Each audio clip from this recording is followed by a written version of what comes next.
This is correct for South Africa, it's wrong for overseas. Because we're not testing the beam.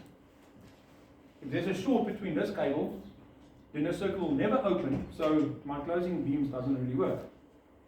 So how do we do beam test without looking at manuals? How do we do beam test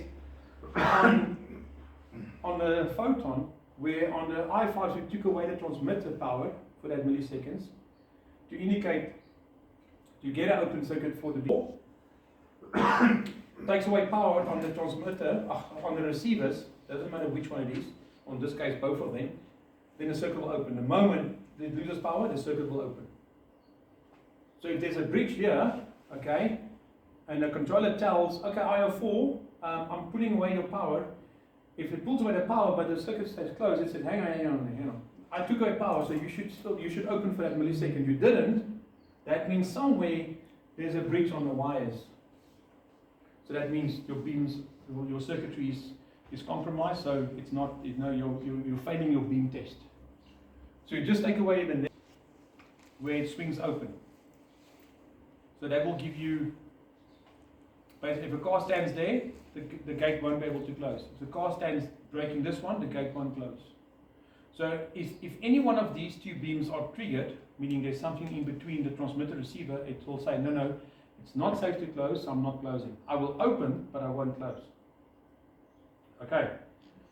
So it will be good to have your closing beam, yes, but maybe a third beam set as a safe to open.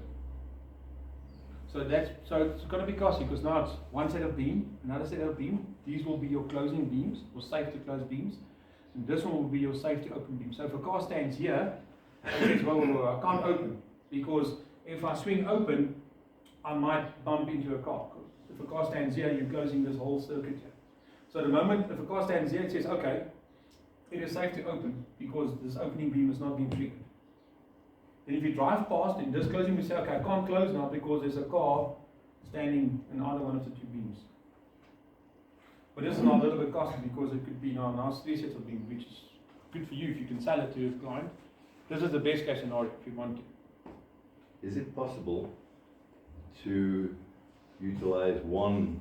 The beams, now it's closed. I say, okay, someone did exit, so instead of you waiting outside the gate to wait for the gate to close, that 20 seconds that's left of the 30 seconds, or whatever your closing time is, you will then PIRAC infrared, means the PIRAC, the PIR, which is the beams, the infrared sensor, are going to auto close now. So it will immediately close after the PIRAC has been triggered, or that means the beams have been triggered and been cleared. Okay. So there's your safety beam, there's your two beams. The moment you drive past it, and you get out of both of them are closed again. I get it on my Ultra. My Ultra tells me beam triggered. Okay.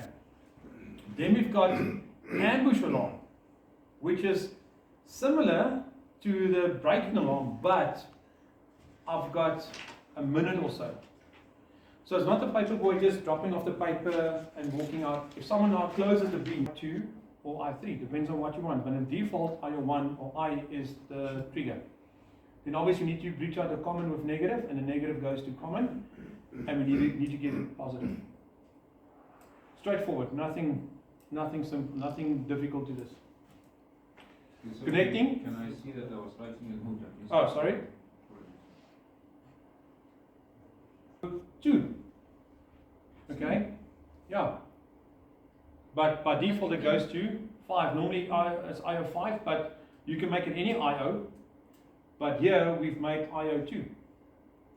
Then obviously I have to reach out a common with negative, and it goes to common, and I have to give it positive and negative. Positive. So this normally open goes to IO2. But this free loop could be to trigger. If a car drives over here, it will open a gate pedestrian, which is, okay, but how's the car going to get out? So then it will probably program IO2 to be a full trigger. Yes. Well, one thing that always perplexes me a bit is in what mode is the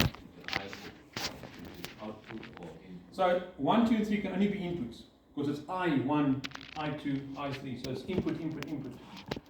IO4 tells you it's an I or O. So now it depends on controller first, before you do the panel. Why is that? You can tell me. So it knows what voltage. Exactly.